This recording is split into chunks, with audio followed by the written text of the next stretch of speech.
ক্ষমতায় টিকে থাকতে অসুস্থ প্রতিযোগিতা শুরু হয়েছে। মির্জা ফখরুলের অভিযোগ, হাসিনার পতনের মাধ্যমে ৮০% সংস্কার হয়ে গেছে মেজর হাফিজের মন্তব্য। ন্যায় বিচারের দাবিতে রাজধানীতে চাকরিচ্যুত বিডিআর সদস্যদের মানববন্ধন। অস্থায়ী আদালত পুড়ে যাওয়ায় হয়নি বিদ্রোহ মামলার শুনানি।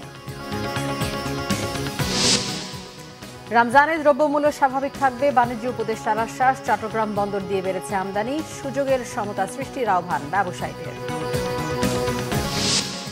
৫ জেলায় বইছে শৈত্যপ্রবাহ, সর্বনিম্ন তাপমাত্রা নওগাঁয়। হাসপাতালে বাড়ছে শীতজনিত রোগীর ভিড়।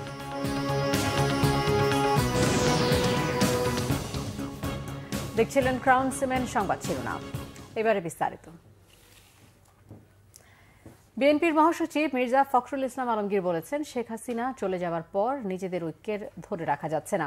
ক্ষমতায় টিকে থাকতে অশুভ প্রতিযোগিতা শুরু হয়েছে। নির্বাচিত সংসদ ছাড়া সংস্কার আইনগত বৈধতা পাবে না বলে মন্তব্য করেন মির্জা ফখরুল। আরো জানাচ্ছেন জাহাঙ্গীর আকান্ত।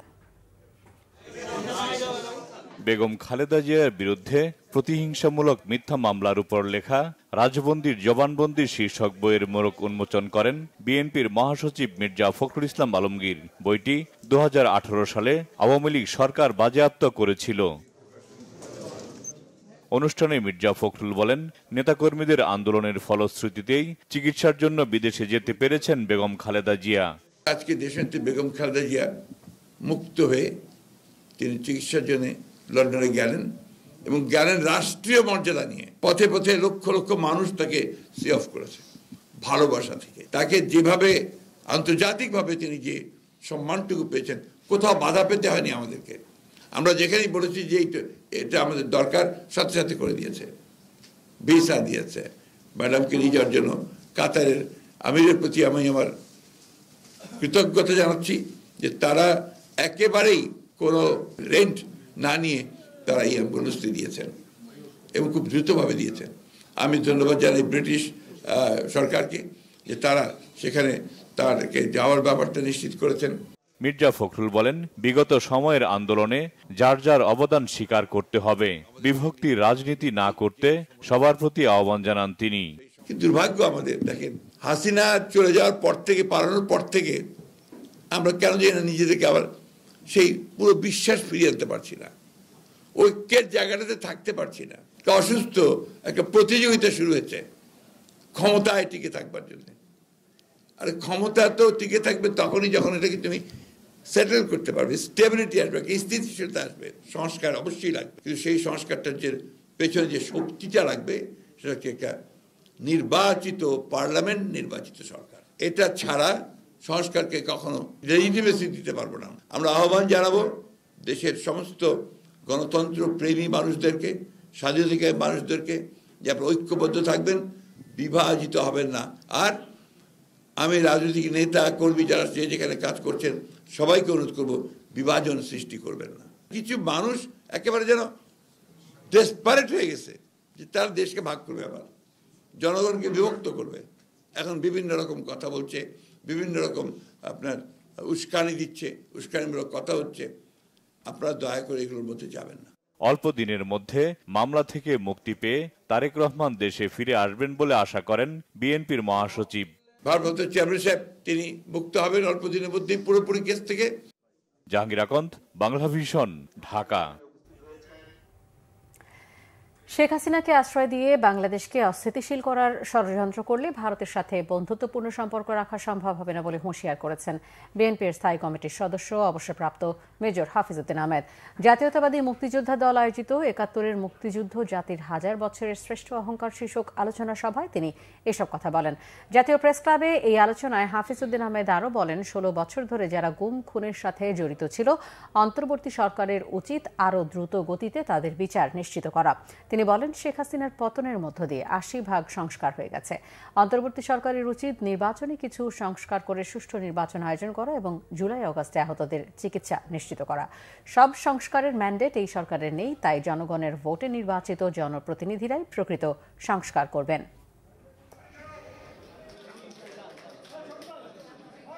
কবে ভারত এই স্বৈরাচারকে এই দেশে ফেরত পাঠাবেন, এই আশায় যখন আমরা বুক বেঁধেছি, এখন দেখা গেল যে তার ভিসার মেয়াদ আরও বৃদ্ধি করা হয়েছে।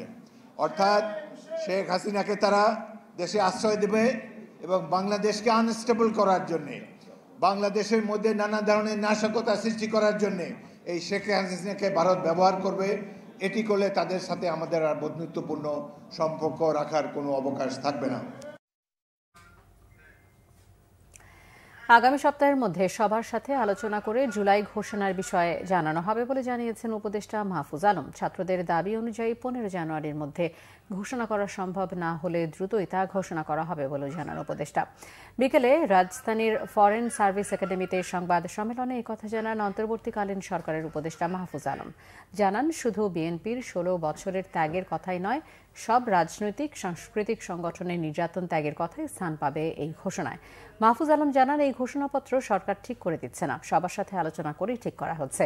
এছাড়া প্রশাসক দিয়ে নাগরিক সুবিধা নিশ্চিত করা যাচ্ছে না বলে জাতীয় নির্বাচনের আগেই স্থানীয় সরকার নির্বাচন দিতে চায় অন্তর্বর্তীকালীন সরকার। তবে এক্ষেত্রেও রাজনৈতিক দলগুলোর পরামর্শ নেওয়া হবে।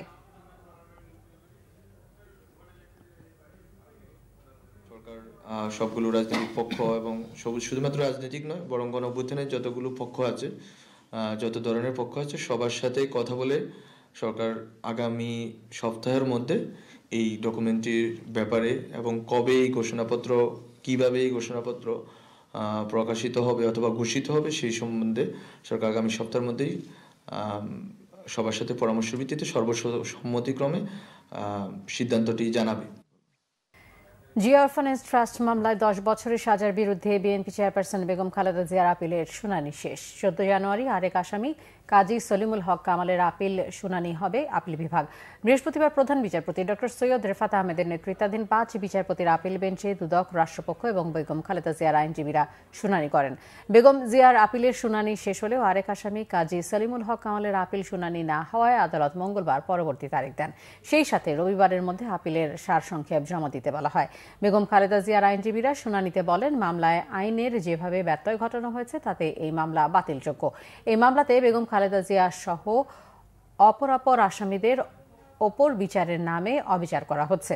গত বছরের 11 নভেম্বর জিয়া অরফানেজ ট্রাস্ট মামলায় 10 বছরের সাজার বিরুদ্ধে বিএনপি চেয়ারপারসন বেগম খালেদা জিয়ার লিভ টু আপিল মঞ্জুর করে আপিল বিভাগ। সেই সাথে বেগম খালেদা জিয়াকে দেওয়া 10 বছরের সাজা স্থগিত করা হয়। 2018 সালের 8 ফেব্রুয়ারি জিয়া অরফানেজ ট্রাস্ট মামলায় খালেদা জিয়াকে 5 বছরের কারাদণ্ডাদেশ দেন বিচারিক আদালত।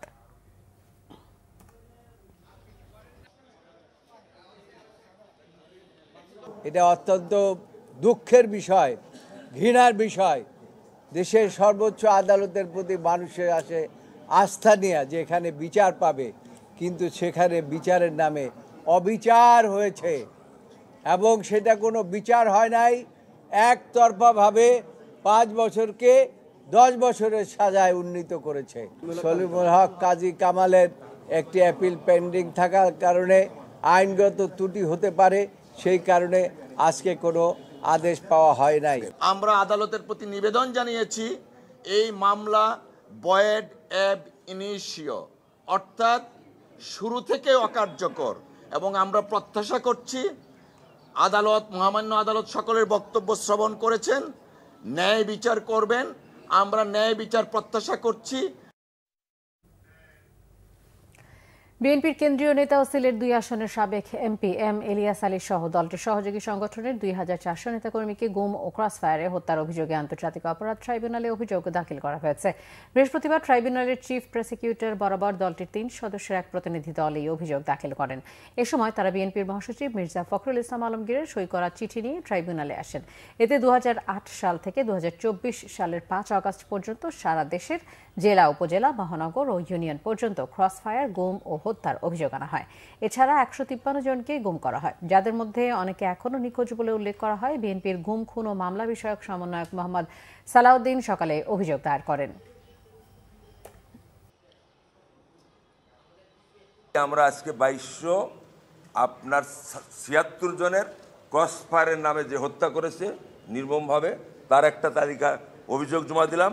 আর একটা হলো এ পর্যন্ত প্রাপ্ত তথ্য অনুযায়ী 153 জনের গুমের তালিকা, যে গুমের মধ্যে হত্যাও করা হয়েছে, এখন পর্যন্ত গুমও আছে, তার একটি তালিকা আমাদের মাননীয় মহাসচিব সাহেবের স্বাক্ষরিত একটি অভিযোগ আমরা এখানে জমা দিলাম। সুনির্দিষ্ট অভিযোগ প্রধানমন্ত্রী সহ সংশ্লিষ্ট যারা আইন শৃঙ্খলা জড়িত আছে তাদের সহ এবং আওয়ামী লীগের যারা সন্ত্রাসী তাদেরকে দিয়ে করবে। 2 ঘন্টা অবরোধ শেষে শাহবাগ ছাড়লেও শহীদ মিনারে অবস্থান কর্মসূচি চালিয়ে যাওয়ার ঘোষণা দিয়েছেন আন্দোলনরত চাকরিচ্যুত বিডিআর ও তাদের পরিবারের সদস্যরা।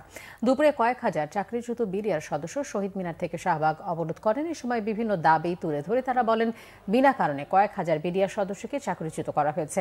অনেকেই এখনো বিনা অপরাধে কারাগারে বন্দী। এ সময় 3 দফা দাবি না মানলে প্রয়োজনীয় কঠোর কর্মসূচির ঘোষণা দেন তারা। বিচারের নামে প্রহসনের দাবি করেন ভুক্তভোগীরা। দাবির সাথে একাত্মতা ঘোষণা করতে শাহবাগ আসেন বৈষম্য বিরোধী ছাত্র আন্দোলনের সমন্বয়করা।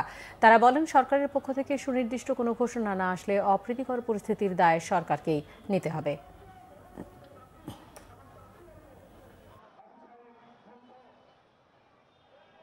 আমরা সারা বাংলাদেশ থেকে এখানে ঐক্যবদ্ধ হয়েছি আমাদের জেলবন্দি ভাইদের মুক্তি দেওয়ার জন্য, কিন্তু সরকার কি একটা চালাকি করলো?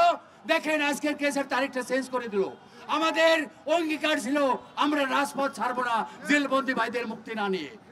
আমরা অঙ্গীকার করছি, আজকে শপথ নিচ্ছি যে আমরা আমাদের অধিকার আদায় ছাড়া আমরা রাজপথ ছাড়বো না। আমাদেরকে এখন সুনির্দিষ্টভাবে সরকারের পক্ষ থেকে কোনো প্রতিনিধি এসে বলতে হবে যে আমাদের জন্য কি ফয়সালা করবেন। আমাদেরকে এটা লিখিতভাবে এটা জানাতে হবে যে আমাদের জেলবন্দি ভাইদেরকে কখন মুক্তি দিবেন এবং আমাদেরকে কখন পুনর্বহাল করবেন, সেটা আমাদেরকে জানাইতে হবে।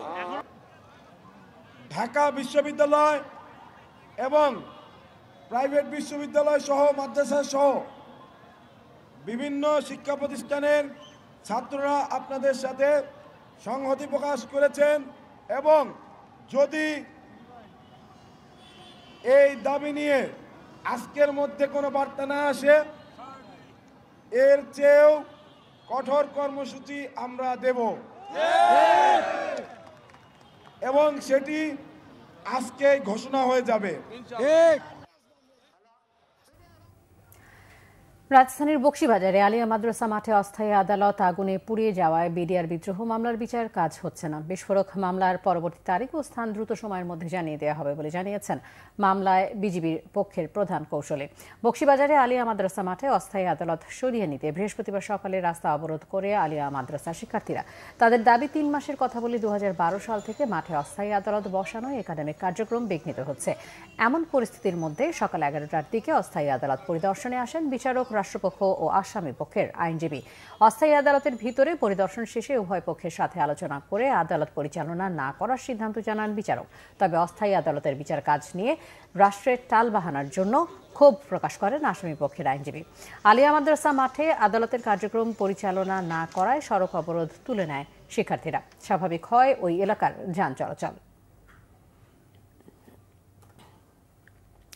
সুষ্ঠু, সুন্দর ও সুশৃঙ্খল হজ ব্যবস্থাপনা নিশ্চিতের জন্য আগের নির্ধারিত 500 জন হজ যাত্রীর কোটা বহাল রাখার দাবি জানিয়েছেন হজ এজেন্সি মালিকরা। সকালে ঢাকা রিপোর্টার্স ইউনিটিতে সংবাদ সম্মেলনে হজ এজেন্সি মালিকরা এই দাবি করেন। এতে বলা হয়, 2021 সালের জাতীয় হজ ও ওমরা আইন অনুযায়ী এজেন্সি প্রতি সর্বনিম্ন হজ যাত্রীর কোটা 100 জন এবং সর্বোচ্চ হজ যাত্রীর কোটা 300 জনের বাধ্যবাধকতা রয়েছে। গত 29 ডিসেম্বর ধর্ম মন্ত্রণালয় থেকে এজেন্সি প্রতি 500 জন হজ যাত্রী নিয়ে লিড করার নির্দেশনা দেওয়া হয়। এরপর 4 জানুয়ারি হঠাৎ এজেন্সি প্রতি 1000 জনের লিড করার নির্দেশনা দেওয়া হয়। এটি সম্পূর্ণ অযৌক্তিক ও অসম্ভব বলে মনে করছেন হজ এজেন্সি মালিকরা। তাই 500 জন হজ যাত্রীর কোটা বহাল রাখার দাবি জানান এজেন্সি মালিকরা।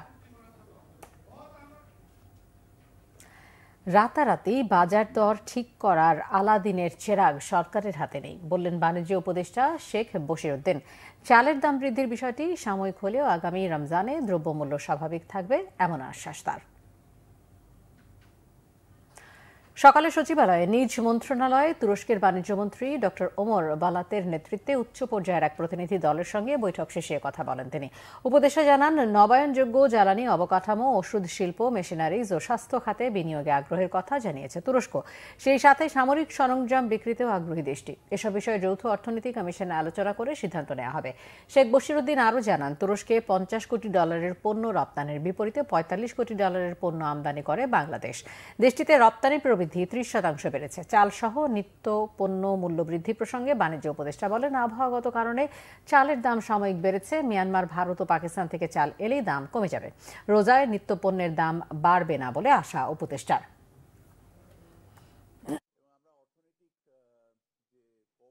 আমাদের জানা মতে অফকোর্স আমাদের আবহাওয়াগত কারণ, বন্যা এবং বিভিন্ন পরিস্থিতির কারণে হয়তোবা মানে একটা মনে হচ্ছে, বাট আমাদের নিজস্ব তথ্য উপাত্ত বলছে যে আমাদের চালের কোনো ঘাটতি নেই, আমাদের সরকারের মজুদের কোনো ঘাটতি নেই।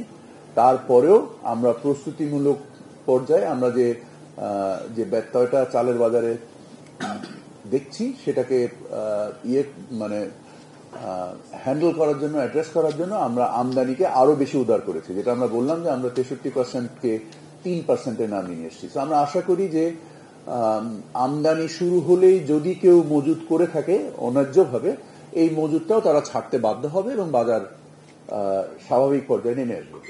আমার কাছে মনে হচ্ছে সময়টা সাময়িক। আপনি তো মানে কোন আলাদিনের চারাগ নেই যেটাতে আপনি যে সুইচ দিলেন কালকেই মার্কেটটা ঠিক হয়ে যাবে। রোজা সামনে রেখে চট্টগ্রামে ছোলা ও ডাল প্রচুর আমদানি হলেও খেজুর সহ ফল ফলাদের আমদানি বেশ কম। যদিও সরকারি সংস্থা ও ব্যবসায়ীরা বলছেন এখনও রোজার পণ্য আমদানির জন্য প্রায় 2 মাস সময় আছে, তাই কোনো পণ্যেরই সংকট হবে না। এদিকে ছোলা, খেজুর ও চিনির দাম নিয়ে দুশ্চিন্তায় ভোক্তারা। বাজার যাতে অস্থির না হয় এজন্য সরকারি সংস্থার আরও বেশি উদ্যোগ চান তারা। চট্টগ্রাম থেকে নাসির উদ্দিনের রিপোর্ট, ক্যামেরায় ছিলেন সাইফুল ইসলাম। রোজায় চাহিদা বাড়ে ছোলা, নানা জাতের ডাল, খেজুর, আপেল সহ বিভিন্ন ফল ফলাদি। এর সুযোগে এসব নিত্যপণ্যের বাজার অস্থির হওয়ার শঙ্কা ভোক্তাদের। যদিও রোজা সামনে রেখে এসব ভোগ্যপণ্যের আমদানি বাড়িয়েছেন ব্যবসায়ীরা। চট্টগ্রাম বন্দরের উদ্ভিদ সংঘনিরোধ কেন্দ্রের তথ্য বলছে 2024 সালের জুলাই থেকে ডিসেম্বর 6 মাসে ছোলা আমদানি হয়েছে 30,358 টন, মসুর ডাল 2,25,625 টন, মটর 3,87,484 টন।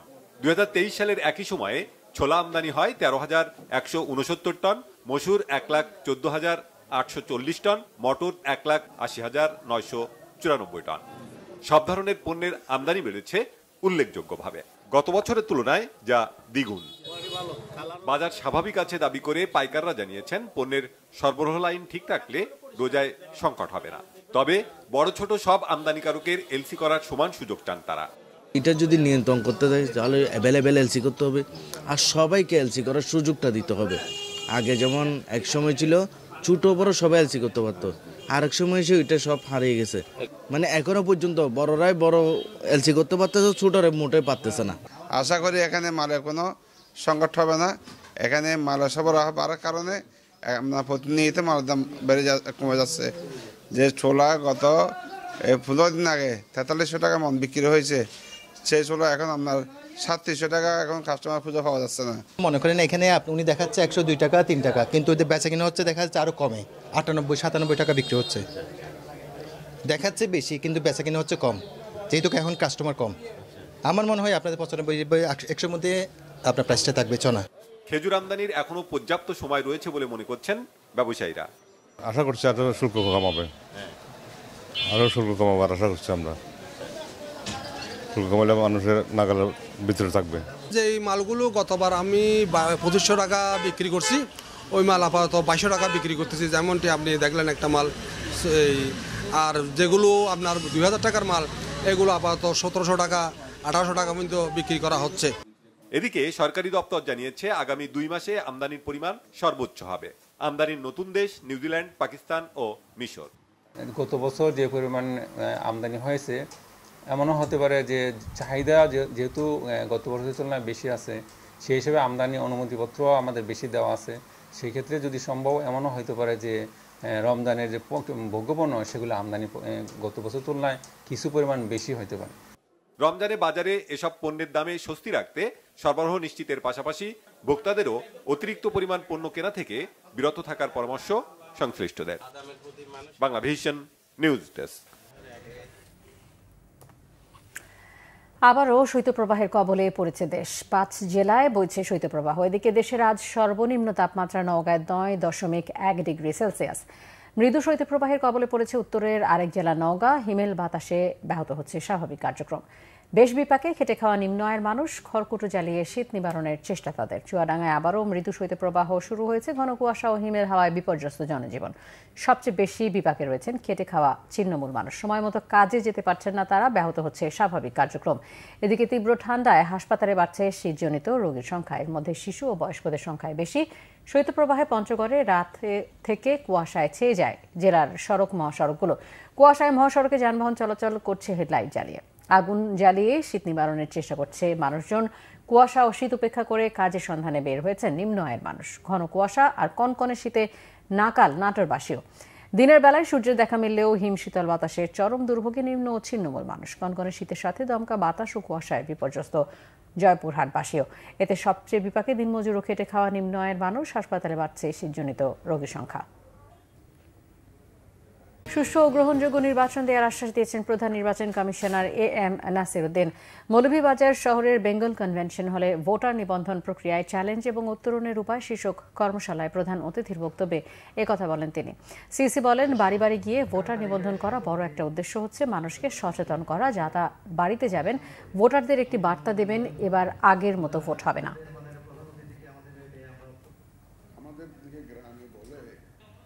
আমার সম্মুখে উপস্থিত রয়েছে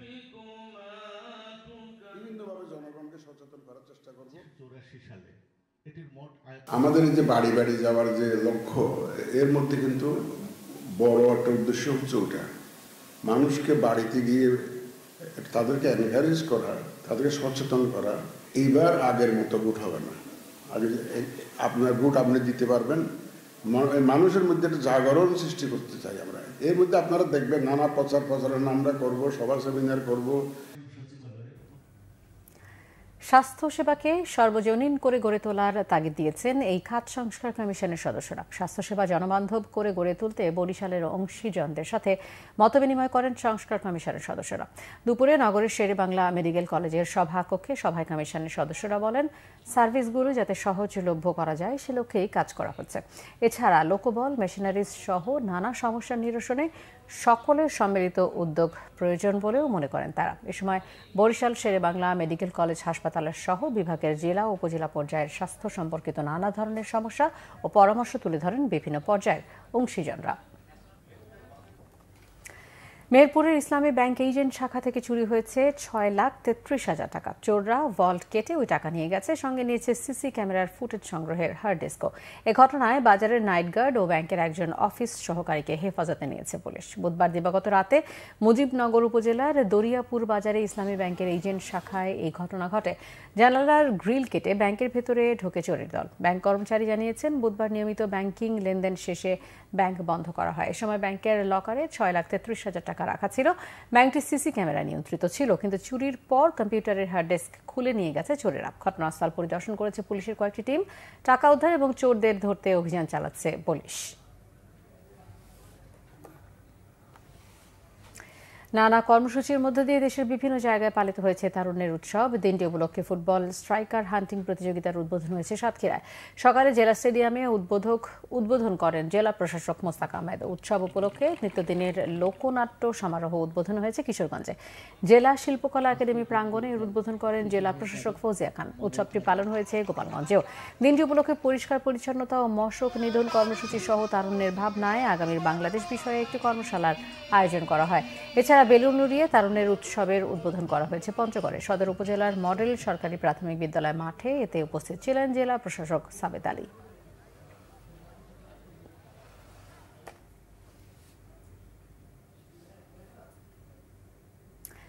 দেশের বিভিন্ন জায়গার আরও কিছু খবর নিয়ে রয়েছে ডেস্ক রিপোর্ট। রংপুর জেলা কমিটি গঠন হওয়ায় পরিচিতি সভা ও শুভেচ্ছা র্যালি করেছে তাঁতি দল। বিকেলে জেলা বিএনপির দলীয় কার্যালয় থেকে র্যালিটি নগরীর গুরুত্বপূর্ণ সড়ক প্রদক্ষিণ করে। উপস্থিত ছিলেন দলের কেন্দ্রীয় কমিটির আহ্বায়ক আবুল কালাম আজাদ সহ অন্যরা। বিএনপির 31 দফা লিফলেট বিতরণ করা হয়েছে বরিশালে। দুপুরে দলীয় কার্যালয় থেকে শুরু করে নগরীর বিভিন্ন শ্রেণী পেশার মানুষের হাতে লিফলেট তুলে দেন মহানগর বিএনপির একাংশের নেতাকর্মীরা। যা শ্বাসের উদ্যোগে শীতার্তদের মাঝে শীত বস্ত্র বিতরণ করা হয়েছে কেরানীগঞ্জে। এতে উপস্থিত ছিলেন ঢাকা জেলা বিএনপির সাংগঠনিক সম্পাদক ব্যারিস্টার ইরফান ইবনে আমান অমি। যুবদল নেতা আশরাফুল ইসলামকে হত্যার প্রতিবাদে বিক্ষোভ হয়েছে কুড়িগ্রামে। দুপুরে দাদা মোড় থেকে বিক্ষোভ মিছিলটি শহরের বিভিন্ন সড়ক প্রদক্ষিণ করে। উপস্থিত ছিলেন জেলা যুবদলের সভাপতি ও সাধারণ সম্পাদক সহ অন্যরা।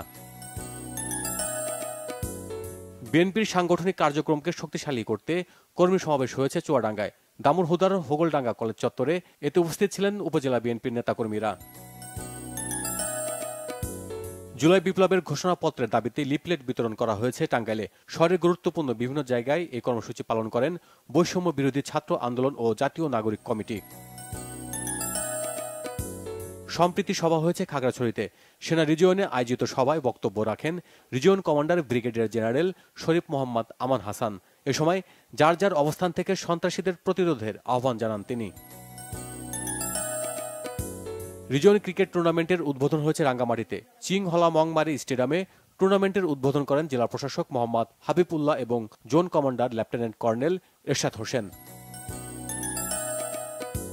সার সিন্ডিকেট বন্ধ সহ 12 দফা দাবিতে কৃষক সমাবেশ হয়েছে ঝিনাইদহের শৈলকুপায়। সকালে শহরের একটি রেস্টুরেন্টে এতে বক্তব্য রাখেন উপজেলা কৃষক কল্যাণ সমিতির নেতারা। শীতার্তদের মাঝে কম্বল বিতরণ করা হয়েছে ধামরায়। সকালে সুতিপাড়া ইউনিয়ন পরিষদ চত্বরে এতে উপস্থিত ছিলেন উপজেলা যুবদলের সাবেক সাধারণ সম্পাদক Ramizur Rahman Chowdhury Ruma. Oral cholera vaccine campaign বিষয়ক সংবাদ সম্মেলন হয়েছে কক্সবাজারে। শহরের ইপিআই সেন্টারের সম্মেলন কক্ষে এ তথ্য জানান ভারপ্রাপ্ত সিভিল সার্জন ডাক্তার টিটু চন্দ্র শীল। জেলা পর্যায়ে প্রাথমিক বিদ্যালয় গোল্ড কাপ ফুটবল টুর্নামেন্টের শুরু হয়েছে নওগাঁয়। সকালে শহরের নওজোয়ান মাঠে টুর্নামেন্টের উদ্বোধন করেন জেলা প্রশাসক মোহাম্মদ আব্দুল আওয়াল।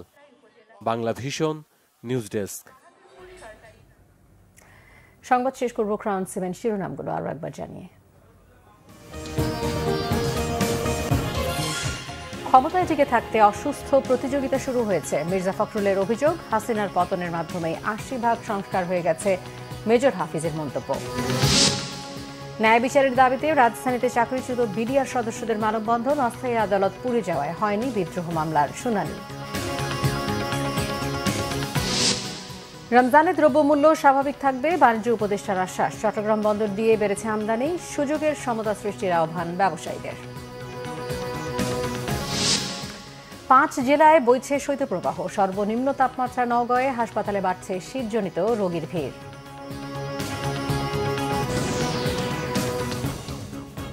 এই ছিল এখনকার মতো। পরের সংবাদ সন্ধ্যা 7:30 দেখার আমন্ত্রণ রইল। এছাড়া বাংলাদেশের সংবাদ ও সংবাদ সংশ্লিষ্ট অনুষ্ঠান দেখতে ভিজিট করুন www.bbnews24.com ও facebook.com/banglavisionnews এবং সাবস্ক্রাইব করুন youtube.com/banglavisionnews।